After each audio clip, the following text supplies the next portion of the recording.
Welcome to Pub and Porch, Applied Stoicism in Modern Life, hosted by Adam Piercy and Mick Mulroy.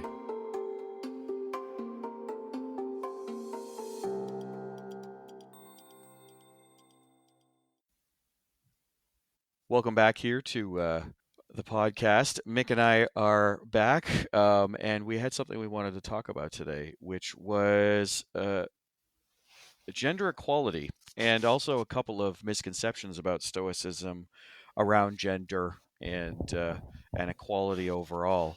I think, Mick, you had talked about wanting to discuss a little bit here from the going back to the basics, basically the position of the basics, like Zeno's Republic and Stoics' view on equality in general. So why don't we get started there, and you can give us a rundown from Zeno's Abs- point of view. Absolutely. So a lot of people, of course, have heard about Plato's Republic, the quintessential book on political philosophy. Period, or work, I should say. There was a response by Zeno to Plato's Republic called just the same, um, um, the Republic, right, or Politeia. I think anybody that's interested in Stoicism should really start here. I mean, I'm not a professor. I'm just a amateur adherent.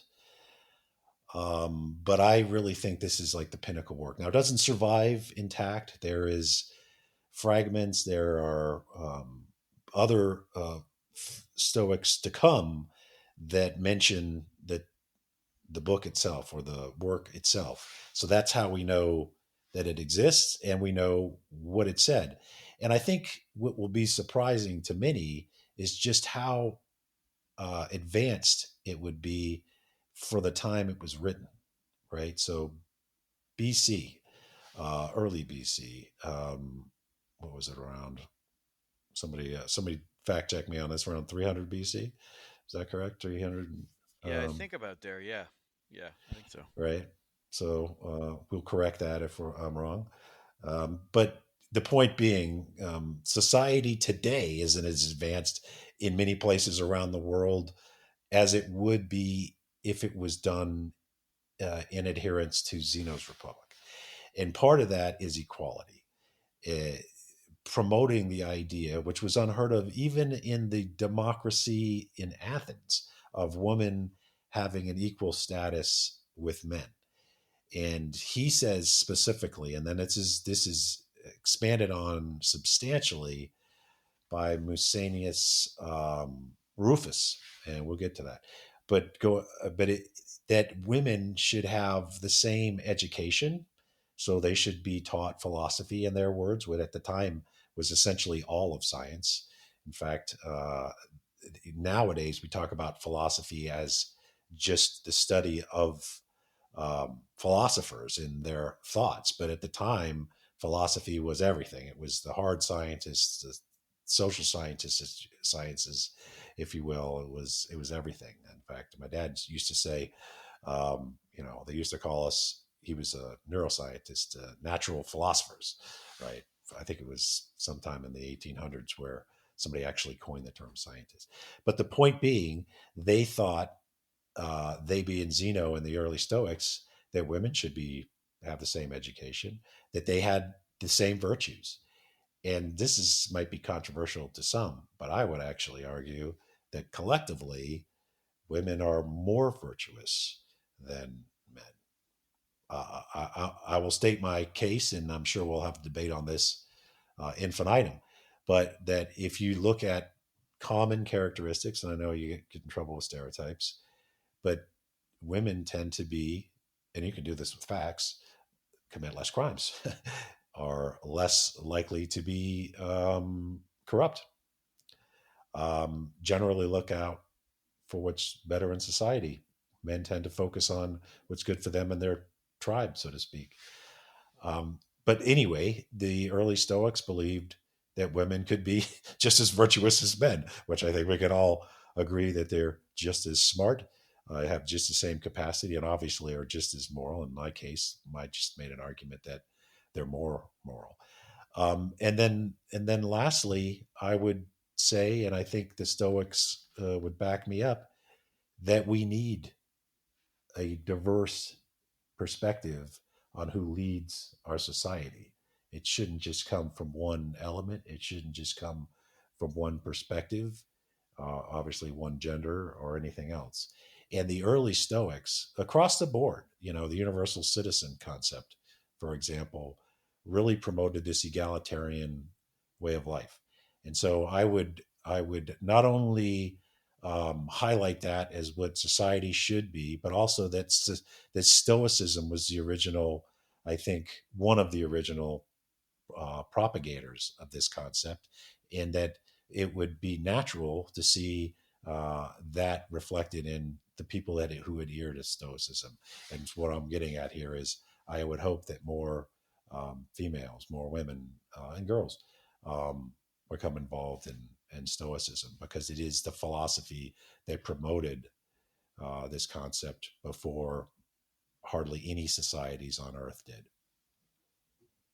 Yeah, and I think it's important to take a pause right now to prompt as well that, like, as we talk today, you and I were talking before this that it's important that we recognize that from the very outset, Stoicism includes this mindset, right? That men and women would have equal rights, as in the Republic, as it's stated. Also, that men and women should be taught philosophy, because both sexes are capable of attaining wisdom and virtue. I believe is the right way to say that. And so, one thing that we fight as Stoics, and I usually call them capital S Stoics, because there's Stoicism lowercase s, which is like the definition in the dictionary, which is essentially laconic, like you say nothing, you are unmoving, unemotional, right? And then there's the philosophy Stoicism, capital S, which has been in some ways bastardized today to be. I've seen it written where it's Stoicism with a dollar sign, or it's Broics, or it's Stoicism where with a capital M at the end for men. And in reality, it is. We do not.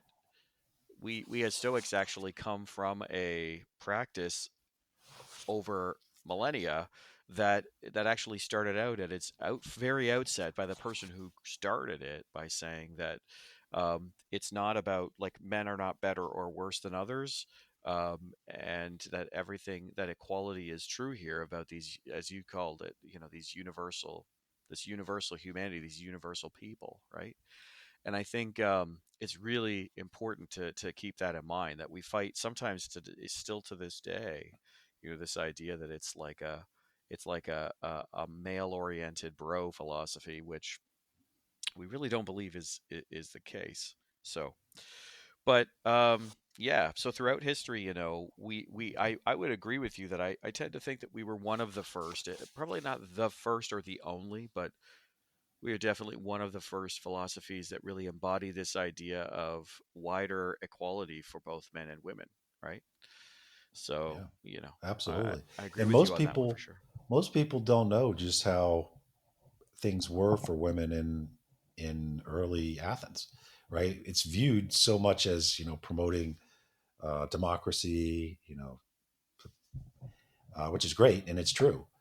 And a lot of this started within a stone's throw. So when you go to Athens, and I highly advocate for any person who adheres to Stoicism to do so, you can go from the Stoa Pokey, right next to my favorite pub, to the place where everybody was told they had to go vote. I think it's like a, I don't know, 10-minute walk. It's literally on the other side of the Acropolis. So all this did happen there, but it's not known that women were really not included in that early human rights exercise in democracy. They were probably more so in Sparta, believe it or not. At this time, this is the time when Zeno was promoting this concept, and he viewed a lot of what was societal conventions like marriage and such as a way to control and essentially dominate over women. I don't believe that's the case nowadays, but that's where a lot of his discussion and then this was magnified again by the great Roman philosopher and one of my favorite Stoics, Rufus.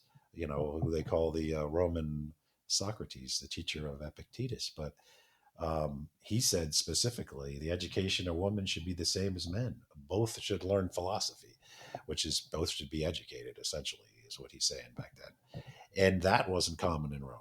So it has been promoted. It should have been promoted. And I don't know that we were the first, like you said, Adam. I'd like to see a historian weigh in on when other philosophies and around the world and religions, which have not been the greatest at promoting equality among men and women. But show me the other philosophies that really were in front of Stoicism. So I think it's something to be proud of. Yeah, I think so. It's funny to think about being proud as a Stoic because we are we are kind of chill about it. But Yeah, I think you're right. We should be talking about that because, um, especially today, right? We are fighting with ourselves as human beings, right? We are fighting with ourselves as human beings in society to find the right path forward for what to do with persons of different genders, different sexual orientations, different whatevers, right? And the thing is I would argue that we're a philosophy that they're talking about men and women, right? Because that's very clearly what Zeno's talking about. But ultimately, he's saying in general that all people have equal rights, all yeah, people have equal access to um, he would say education and studying philosophy, but I think it would be not a big jump to say that all women should have equal access to everything. All sorry, not all women, all persons, including women, should have equal access to everything, right?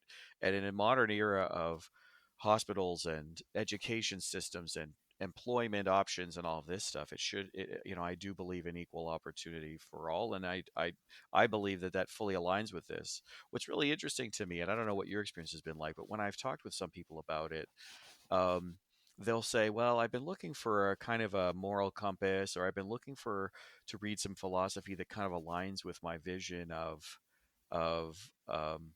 equal rights and being in control of your emotions and sort of that stuff." And you go, okay, well, Stoicism does that. And they're like, oh, really? And they read it and they go, oh, well, this is what I believe in. And you say, well, that's Stoicism. That's how it is, right?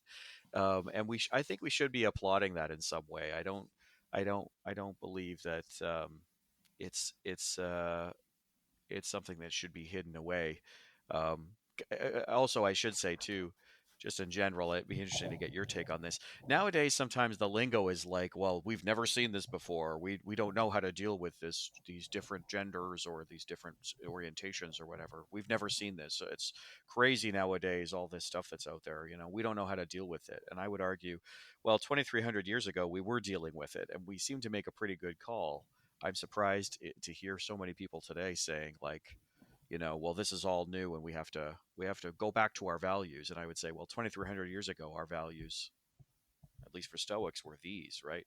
yep, So I'd be interested in yep. your take on that, just because today I find the dialogue disturbing in some ways because people talk about it like, this has never happened before and whatever, and you're like, well, that's not really true. Yeah, I agree. And I mean, I guess a couple points. The idea we've always had people that were different, and I don't mean that in a negative way, obviously, but whether it was sexual orientation or other, and it's almost like from where we were back when we're talking about in ancient Greece to now, we've in many ways regressed, right? Um, when say that Stoics would promote the idea not that one's better than the other, which means not flipping it around and saying that now it's bad to be, for example, a heterosexual or something, but that people should have the ability to be what they are, and you should accept them for what they are, and then move on.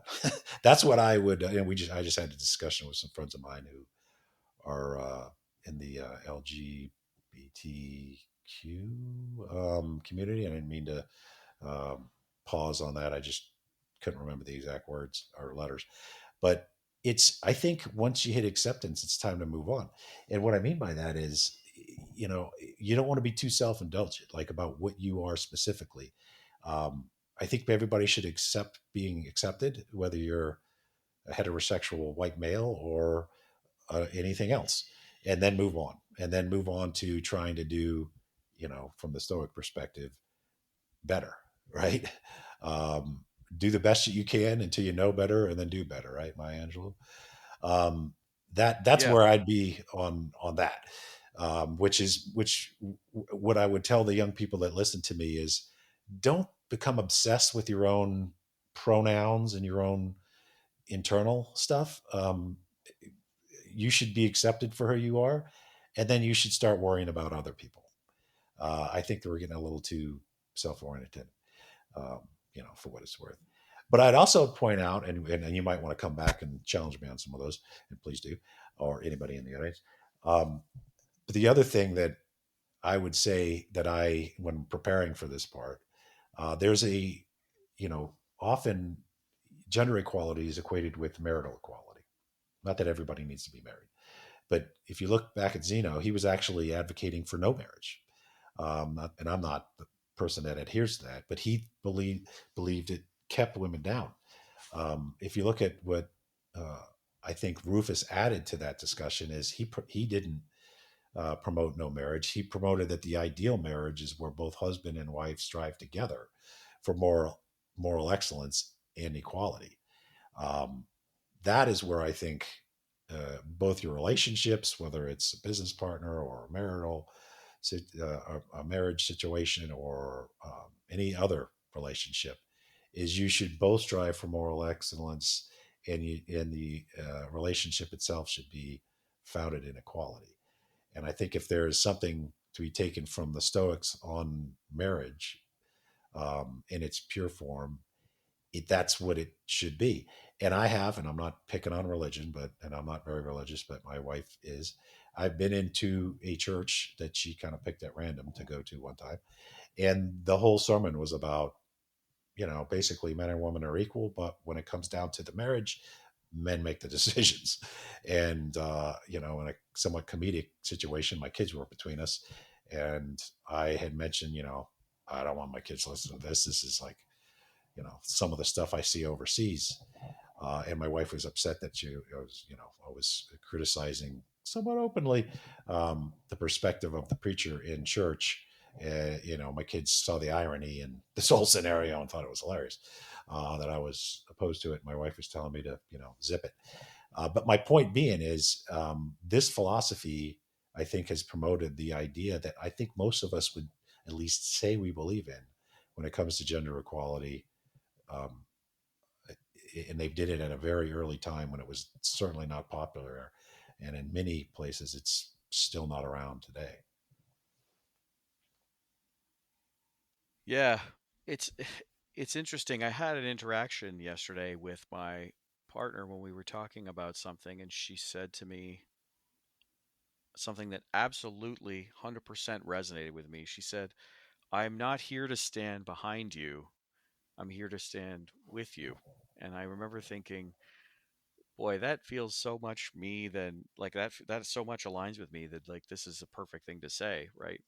And I think, you're right. There are definitely groups or religions or people out there who have the belief that men are supposed to do certain things. And I mean, they are allowed to have whatever views they think are right, whatever they think that is. But I just cannot believe that men and women working together, either in a relationship or in an employment setting, cannot both be seen as equally to providing to that circumstance, right? So I lead a team of safety engineers in the space program that I work in, and my team is a mixture of people from multiple ethnicities. I have men and women working for me. In the past, I have had trans persons working for me.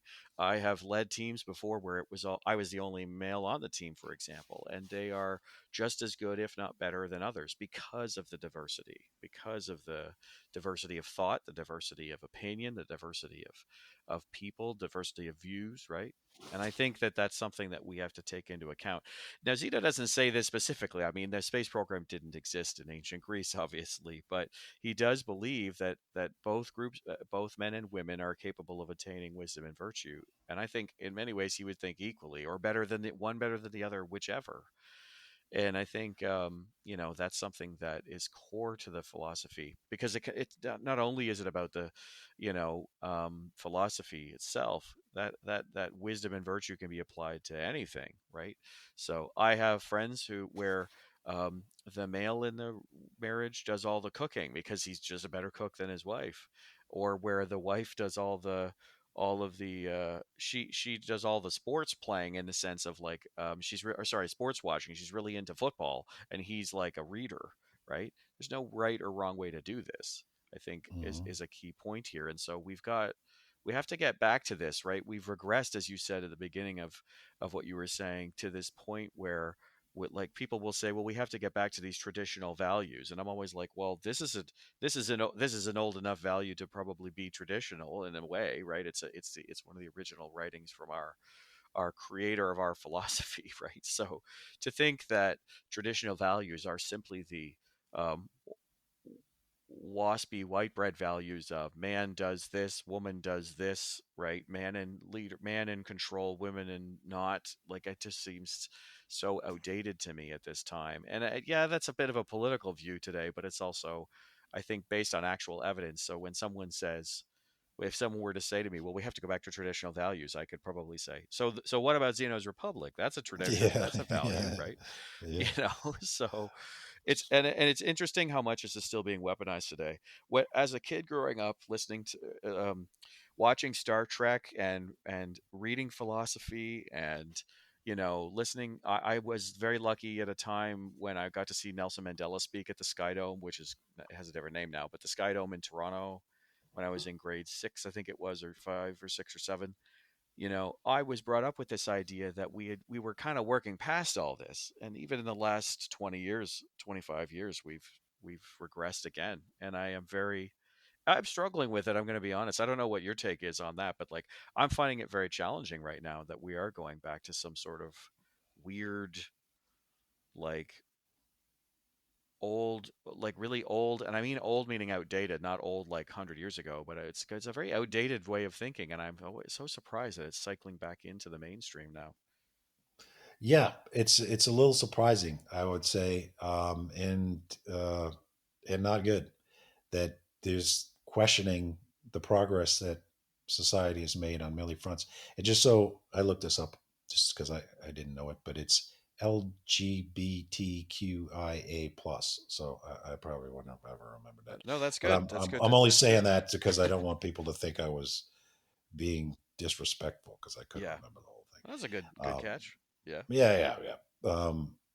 But my point on that isn't that any of those groups aren't important. My say is, you know, there is part of society I think that's getting a little too self indulgent, and it's certainly not uh, confined to any particular group.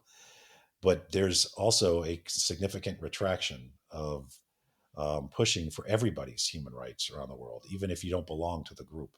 And that's what I think you're getting at a bit, Adam, is that we're yeah, seeing a comfort level with defending your own individual rights to be and do and say what you think, but less of an interest in promoting other people's same rights.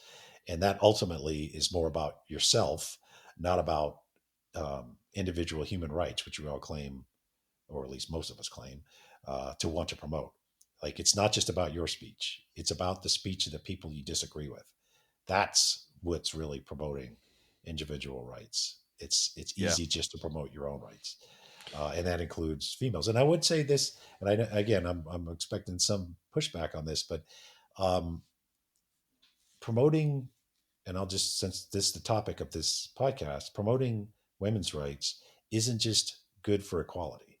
It isn't just good because people should have an equal chance at things.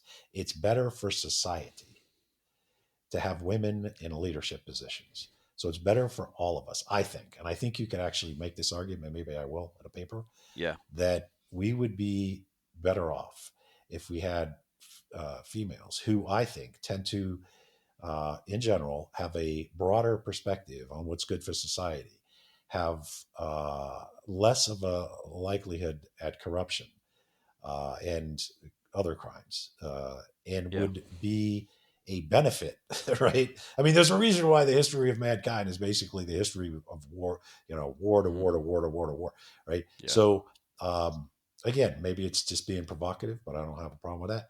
I think we would be better off if we actively promoted females in leadership roles on both, not just political, right? So across Yeah. business, education, everything, science,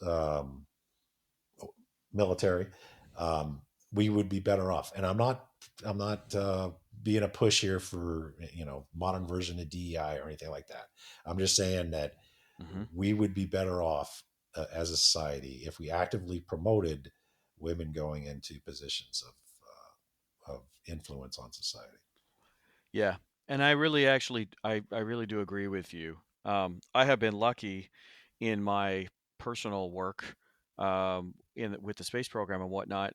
There was a time where I was my entire management chain, all the way up to the head of the whole division that I worked in, was all women, and it was a very unique experience, because the space program for a long time, and engineering is like this, is very male oriented, right? And that's kind of just how it's been, because it's always like, it's in some ways it's a dirty job, I think, and people think of it like people, grease monkeys going around fixing engines or something. In reality, it's not really like that. But I was so lucky and privileged to be in this management stream that was all women, because it was a very unique experience in my world, and I was able to experience a wholly different view than my own all the way up. So there were times where, I'll be honest with you, right, I would be aggressively fighting against something, and then you would talk to one of them and they'd go, "Well, are they really trying to fight you on this?" And you go, "Oh yeah, I guess maybe I'm exaggerating this or that," right? And it's interesting when that happens. So I agree with you. It's not just about diversity, excuse me, for like rights for equality. That is a huge part of it, but it's also that my life and the lives of my coworkers and my family and my team members are only improved by the presence of this diversity, which is not just diversity in gender and orientation, is diversity in thought, diversity in viewpoint, diversity in approach. And I think is really key to me. I saw an interesting I saw an interesting meme a long time ago that I've always kind of remembered, where it's like, so we've had a long time of old white guys running the show, and it's been war and famine and pestilence and horrible. Like, maybe somebody else should give it a go. And I remember thinking, yeah, I'm okay with that. Actually, Canada did have a female prime minister. I think it was in the '80s, Kim Campbell. She was, I remember being oddly quite proud at that moment, for that moment. I think I was about 8, so it's probably about 91 or 1990. But that is true, that I remember thinking, wow, that's so cool, right? Because I had grown up in sort of the Brian Mulroney, and eventually it was Jean Chrétien, right?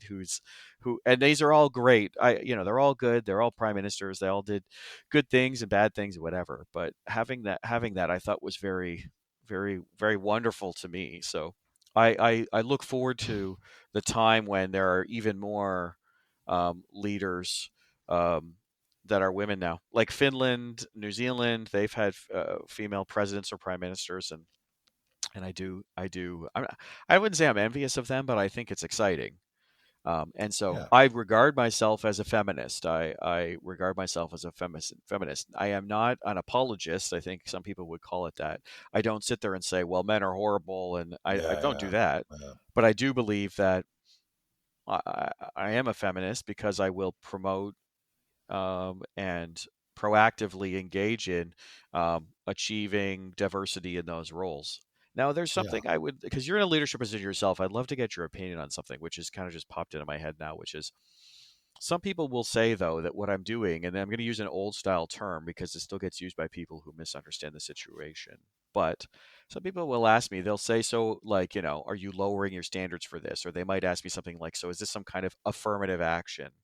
yep, And I'm always like, no, I don't think that's what's happening. It's just that um, I am not allowing myself to merely look at some old white guy's resume. I am actively looking for diverse resumes. That's all I'm saying, right? But I'd love your take on that. Like, do you, because you've been in positions of leadership, and I'm sure in the military, as I understand it, everybody kind of works on the same levels, and it's all about rank, and they don't see that. So I'd love to know, though, your thoughts on the idea that, by doing some of these activities, we are lowering the bar.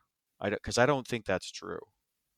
Yeah, Adam. So I'm glad you brought that up because there is a flipped side to this, and what I mean by that is what I'm promoting is the idea that women would be beneficial in leadership for everybody, but I'm not taking it out of the meritocracy realm, right? I'm not going into, well, we're going to give somebody, for example, in a promotion scenario, an advantage just because they're not a white male.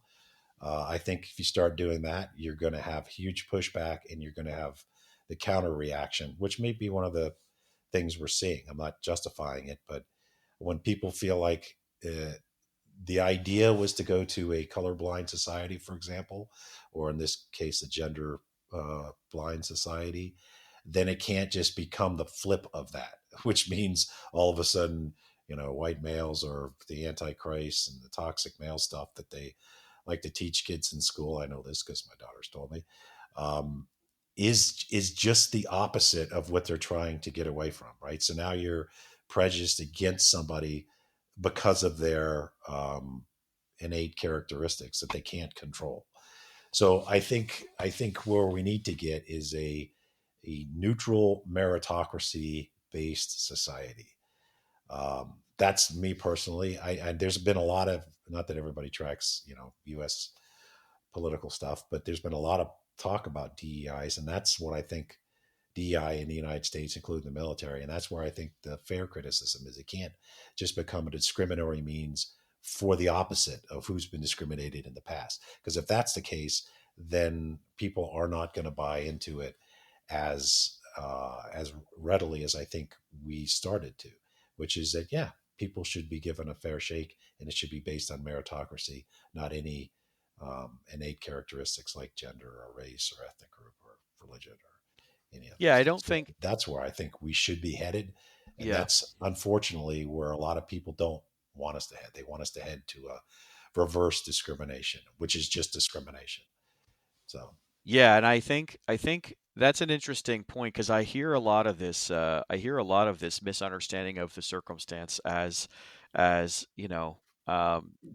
initiatives being like it's almost like they're saying they go somewhere and they pluck some person out, like some random person out of somewhere, and then put them in a position to be, like a fighter pilot or something like that. And you're like, well, no, that's not really what's happening, right? And if you could help me understand this, that would be great because I hope I'm not misrepresenting it. But I have heard people kind of say that. I'm always like, well, no, but DEI initiatives are more like, in places where access to even being exposed by some of these things is not available, right?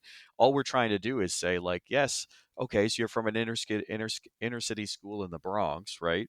Um, maybe in that circumstance you'd never think you could be an engineer. You'd never think you could be um, a business person. Maybe and so just exposing people to things and giving them the opportunity. But it's also that when you choose that you want to be an engineer, that you're not experiencing 200 hurdles, right? In the same way that you and I, as well, let's be honest, two white guys don't experience many hurdles that many people experience. All we're trying to do is get rid of the hurdles to get into that world if they want to. But we're not dumbing it down. It is still a meritocracy, and I agree with you. Like, I actively look at resumes from all walks of life, and I am judging the resume based on whether or not it has what I am looking for as a hiring manager, and what the space program needs, and what the role needs, and all of that. And I'm sure you would be doing the same.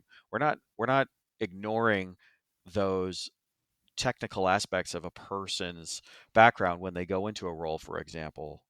What we are doing is widening the net to see if there are people who fulfill those things outside of, like, referrals from other white guys. And I think that's a misunderstanding that people have a lot of the time. And I've been trying to push back on it for a long time because it's something that happens a lot in engineering, right? It'll be like, what I'm not doing as well is I'm not, because I get a reference from somebody that's maybe another white guy, I'm not looking down on the white guy resume. It's more that I am assessing it for its merits with all of the others as well. Mhm. And it's a challenge sometimes to see us again like regress in this circumstance where you're going, we were doing so well there. But I guess maybe we're always going to have to keep fighting this for a long time. Um, Yeah, I it's agree. not Star Trek. Like it isn't. It's in Star Trek. We always like, and I hate to use Star Trek again, but I am a Trekkie, and it's like you have to remember that's 300 years later. That's 400 years from now. That's a long time, and that's a major societal shift that happens. And I think that's what it is it takes time, but it's And an maybe that's, interesting thing. Go ahead. yeah, this is part of the process to get there, right? To having the discussions, not just with us, obviously, we're just two Yeah, people on billions, absolutely. but But no having matter this what, I think. conversation on a real level, because most people that have these conversations only have it in their own sphere, right? Yeah, So people, I only like to talk to people that I agree to with nowadays. I think that's right. why there's such, you Yeah, can tell what person's political views are based on the news channel they watch and the papers they read, etc. But this is something that needs to be discussed. I think Stoicism's way out front hmm on this topic, yeah, and hopefully that translates to modern Stoicism with getting um, more of the girls and women yeah. involved. Oh, for sure. And I think, the one key thing that I was actually I saw a meme about this, which I only use memes in the sense of uh sometimes they're a good tool to kind of explain something, but from the Heinlein Society on Facebook, there was a meme, I believe by Ellis Rosen is the title. Yeah, Ellis Rosen. And it's two guys sitting in front at like a TED talk, and the one guy saying to the other guy, Philip K. Dick, Ray Bradbury, like so many others in tech, I draw inspiration from completely misunderstanding those authors. And I was laughing because um, I was thinking because Ray Bradbury wrote Fahrenheit 451. Philip K. Dick Right. wrote, the book that became Blade Runner, which was Do Androids Dream of Electric Sheep, and he also Yeah. wrote some other stuff. And I was laughing because I was like, I've seen so many tech bros. In fact, I got in an argument with somebody one time at a Christmas party because someone had said, "Oh, well, Adam's a Stoic," and this person was like, "Oh yeah, bro, I read the Meditations 5 times a year," and then they went on this huge rant about how they hate immigrants and they believe they're like anti-women rights and everything, and I was just kind of like I didn't really know what to say, right? But the Zeno thing was an is, immigrant to I know. Greece, right? I'm like, you're apparently the follower of an immigrant's ideas, right? And I think it's an interesting, I think it's just an interesting parallel here. Like we're getting a lot of tech bros talking about this philosophy, but when I hear about it, I go, that's not the philosophy, right? That's not what it is. And you and I, the thing is, I think you and I could easily argue this till we're blue in the face, but it is the circumstance of like I'm literally reading the original text, and that's not what it says, right? It says equality for all. It says, um, justice is a core, like justice, justice, benevolence, magnanimity for all, right? Yeah. That's a huge portion of that cardinal virtue system we work with. And so, but Yeah. what I would also say out of all of this is that, like, Stoics were also not quiet people. We were talking about this when we were recording earlier as well. We are people who will stand up. Stoics have been politicians and leaders and warriors and whatnot. And sometimes it's the warrior of the pen and not the sword, right? And I think, I don't know if you would make the same statement, but I would suggest to everybody, like, if this resonates with you, if you believe in it, then stand up and make sure that it's heard and that it's felt because it is important to us as a species, right, as humanity, to do these things and move them forward. I know this is getting big thought, but that's how I see it. I see it as, That's what I you know, think we're doing here. Hopefully, at least our small part in the podcast. yeah, well, exactly. So if you're out there and you see something like you might see the initials DEI, but I would ask anybody, like, just don't dismiss it. DEI is sometimes is things like food programs where kids get lunch at school so that they don't go hungry because Yeah. they get equal access to nutrition, right? It's not like if someone has equated it, and I don't know, there's probably many voices that do it. Someone has equated it as idea that we're dumbing everything down and making it so like unqualified people can do jobs. I work Well, in that's why the meritocracy has to stay, exactly, and I right? So think it does. you ask about the military. So I think, there's always questions, should a female be, a ranger or a SEAL, or, Right. you know, um, for me, it's like, well, I mean, don't change the standards, but if they can make the standards, why the hell wouldn't they? I know. And it be held to the same standards. Yeah. Um, if you're going to show me a point where somebody wasn't, but they were given something because of you know Hmm. uh, a diverse requirement, then I would be against it. But Yeah. if the standards are there, and they're doing it, then it's the only excuse you'd have for not allowing them to do it is because you're discriminatory. Yeah. You simply just don't want them to have the same opportunity. So, Right. and that is something we need. I'm very comfortable defending meritocracy over everything else, because Yeah. that is would advance society, right? We're not just talking about the military, but Yeah. do you want your scientists to be the best people that were to be scientists, because Yeah. their work is Yeah. going to affect everybody, right? Whether it's agricultural scientists or the person that's going to develop the next cure for whatever Yeah. ails us, right? Absolutely. And I actually I don't remember it being anywhere in the writings, but if I had to guess, I would, and this is where conjecture can lead to a whole other conversations, but I would not be surprised if we describe meritocracy. I believe it's something like meritocracy is written somewhere in the Stoics, but I would not be surprised Let's if delve into it next time. yeah, but I We'll think have a it's one of whole those thing on things where meritocracy. absolutely, but I Yeah. think they would agree. I think they would go, yeah, meritocracy, and I think that's what the Republic is trying to say, in many Yes, ways. So, but yes, we and that should they would make a better society. absolutely, and I agree with that, and I think we would all do so. Well, I think we should wrap up there. I think that was a great talk, but please, everyone who's listening, be utterly wonderful to each other, Mick, thank you again for another fun episode today, and we will talk to you soon. Absolutely.